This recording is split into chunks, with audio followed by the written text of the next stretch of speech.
नमस्ते, हाय, हेलो, कैसे हैं आप सब। चलिए कहानी शुरू करते हैं। जहाँ अविनाश पीकर टुल्ल होकर घर आता है, अमृता को पता भी नहीं चलता है कि अविनाश आया है, क्योंकि वो सो चुकी होती है। जब वो जागती है तब आधी रात हो चुकी होती है और दरवाज़ा खुला देख वो खुद से और अविनाश पे दोनों पे गुस्सा कर रही होती है। वो खुद पे गुस्सा करती है कहकर कि वो कितनी पागल है कि वो एक लड़के के लिए इतना इंतज़ार कर रही है और वो आने का नाम ही नहीं लग रहा है। और सुबह इस वजह से वो गुस्से से दरवाजे को बंद कर अपने कमरे में जाकर सो जाती है।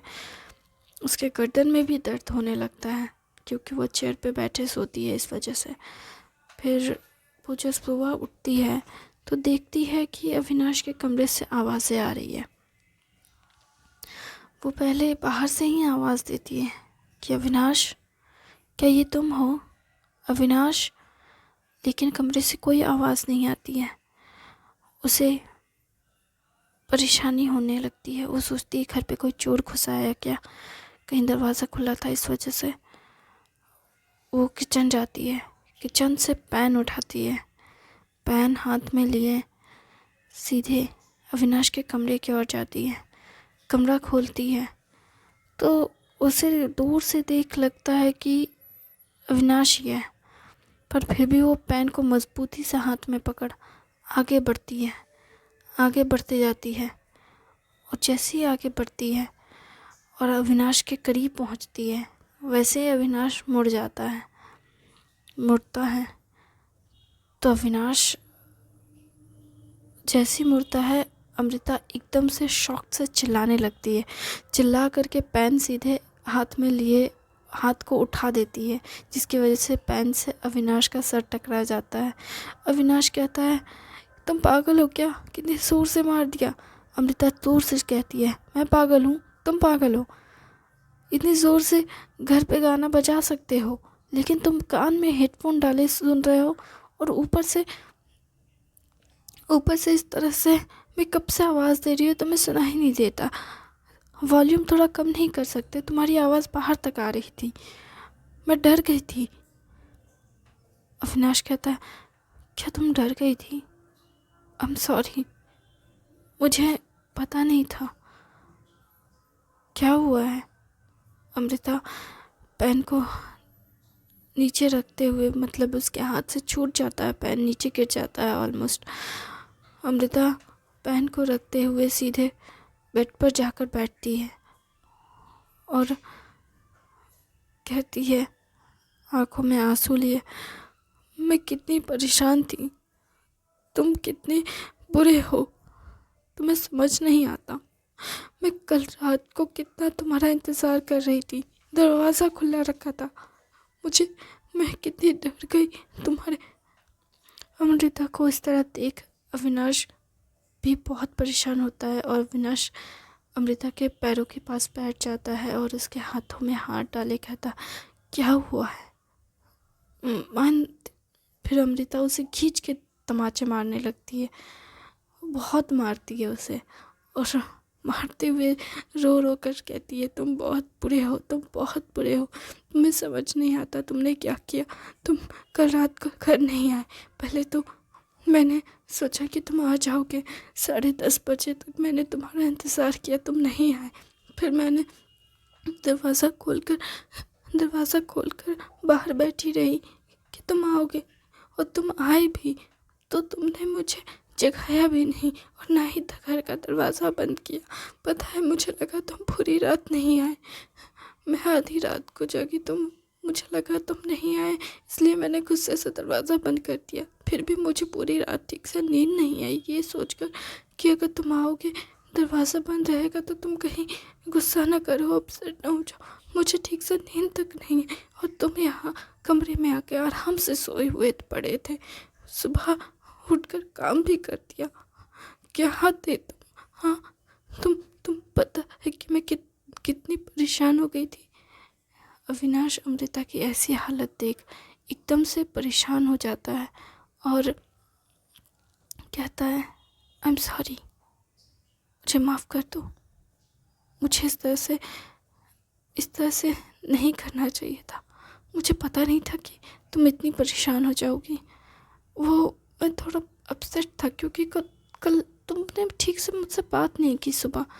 हाँ तो तुम ऐसा करोगे? हाँ, तुमने कहा था कि तुम मेरा ख्याल रखोगे, तुम मेरे लिए खाना बनाओगे जल्दी आकर के, ताकि हम हेल्दी लाइफ जी सके। तुमने कहा था कि तुम मेरा ख्याल रखोगे, तुम ऐसा कैसे कर सकते हो? आई एम सॉरी, मैं माफ़ कर दो, मैं दोबारा ऐसी गलती नहीं करूँगा। मुझे याद था, पर मैं अपने दोस्तों के साथ गया। कौन से वो दोस्त हैं? हाँ, मुझे उनसे मिलना है। वो कौन कमीने हैं जिन्होंने मेरे बॉयफ्रेंड को पूरी रात पिलाया? क्यों, तुम्हें पता है कि मैंने पी है? हाँ, तुम्हारे मुंह से गंध आ रहा है। क्या सच में? अभी भी गंध आ रही, स्मेल आ रही है? अगर मुंह से नहीं तो कपड़ों से तो पता ही चल रहा है। अरे मैंने नहाया है, वो रहे कपड़े तुम्हारे। हाँ, वो मैंने भींचने नहीं डाले, सॉरी। उससे पता चल रहा है तुमने कितनी पी होगी रात भर में। क्या तुम इतने दुखी थे?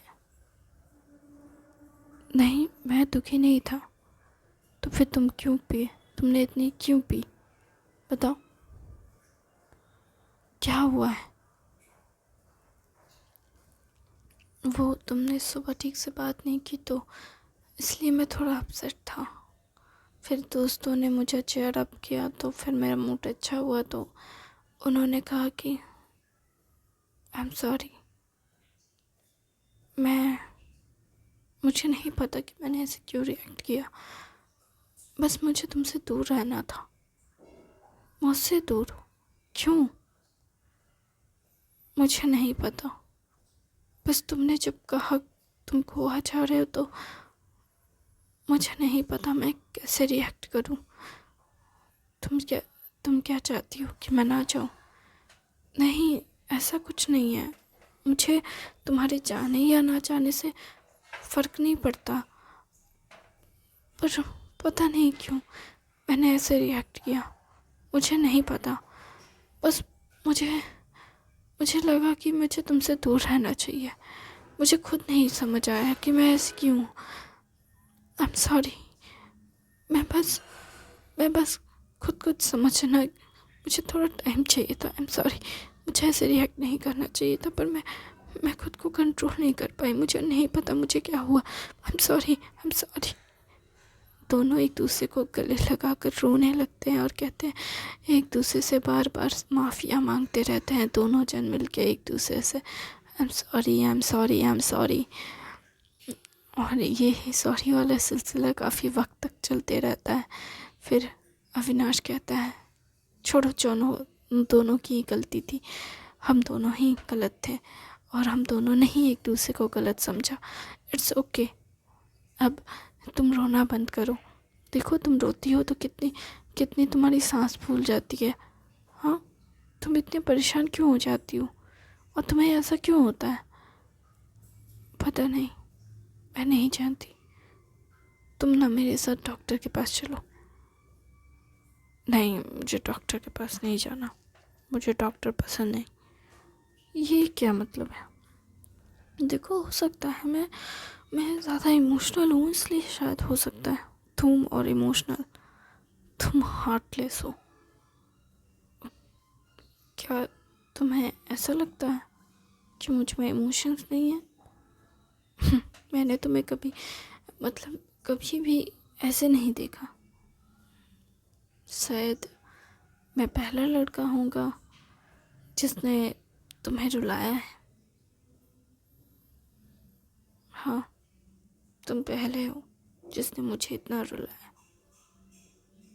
तुम्हें तो माफ़ी मांगनी चाहिए, इसलिए तो माफ़ी मांग रहा हूँ।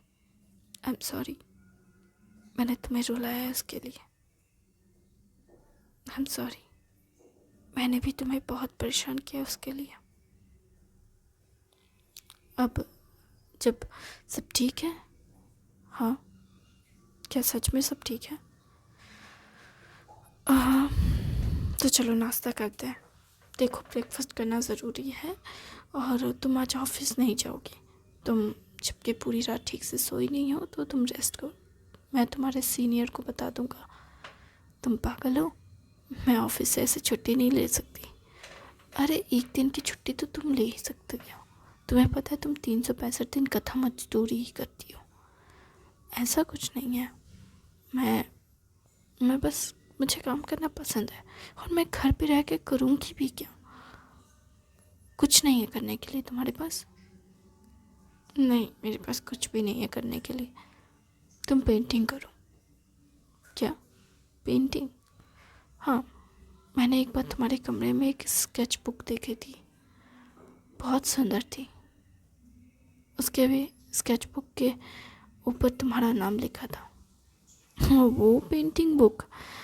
हाँ, वो तो बहुत पुरानी है।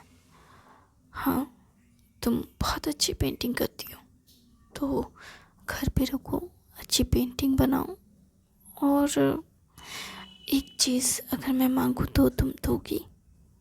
जो तुम कहो।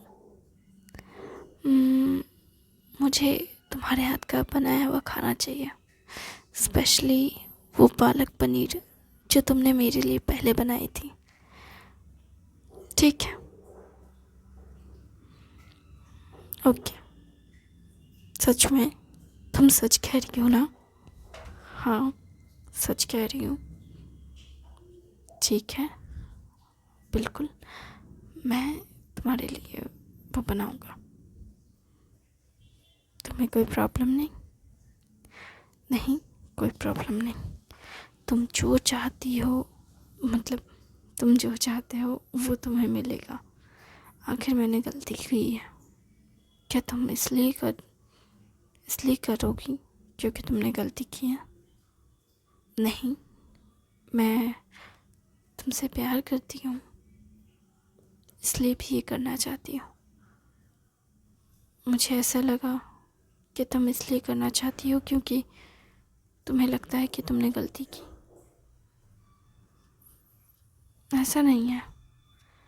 तुम बस ऑफिस जाओ, अपना ख्याल रखो।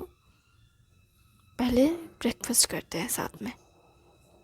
फिर अविनाश अमृता का हाथ पकड़ उसे ब्रेकफास्ट टेबल पे लेकर जाता है। दोनों जन हाथ पकड़कर ब्रेकफास्ट करते हैं, एक दूसरे का हाथ थामे हुए, और एक दूसरे को बार बार देख रहे होते हैं, अपने बगल में बैठकर एक दूसरे को बस निहारने की कोशिश कर रहे होते हैं। फिर वो कहते हैं कि अब मैं चलता हूँ। अविनाश ऑफिस के लिए निकल रहा होता है। अमृता के माथे को चूमते हुए अविनाश कहता है, मुझे माफ़ कर देना, मैंने तुम्हारा दिल दुखाया उसके लिए। अमृता फिर से कहती है, तुम भी मुझे माफ़ कर देना, मैंने भी तुम्हें परेशान किया। फिर अविनाश कहता है, हम लोग कुछ ज़्यादा ही एक दूसरे से माफ़ी मांग रहे हैं, इतना नहीं करना चाहिए ना। अमृता इस बात पे हंस देती है और कहती है, हाँ, नहीं करना चाहिए, पर हम सच में एक दूसरे से बहुत प्यार करते हैं, है ना?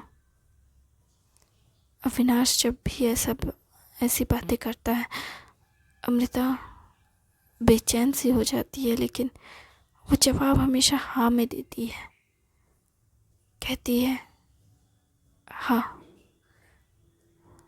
उसके होठों पे एक झिझक जैसी मुस्कान होती है, लेकिन उसका जवाब हमेशा हाँ होता है। अविनाश को कभी कभार ऐसा लगता है कि जैसे अमृता उसे प्यार ही नहीं करती, लेकिन अमृता की हाँ अविनाश को हमेशा खुशी महसूस कराता है, और इस बात से अविनाश बहुत खुश होता है। लेकिन उसे भी कहीं ना कहीं ऐसा लगता है जैसे अमृता उसे प्यार नहीं करती, लेकिन फिर भी वो उसकी हाँ से खुश हो जाता है। इधर अमृता अपनी फीलिंग्स को बयां करने में बहुत ही कंफ्यूज रहती है। अविनाश जब अपने ऑफिस के लिए निकलता है तो अमृता को सॉरी और थैंक यू बोल निकल ही रहा होता है कि फिर वापस आकर उसे गले से लिपट जाता है और कहता है थैंक यू मेरी ज़िंदगी में आने के लिए। ये कहकर अविनाश चला जाता है। अमृता कुछ नहीं कहती, बस वो उसे सुनकर अनसुना जैसा कर देती है। अविनाश अमृता की बातें खामोशी से बस समझता है, बिना कुछ कहे।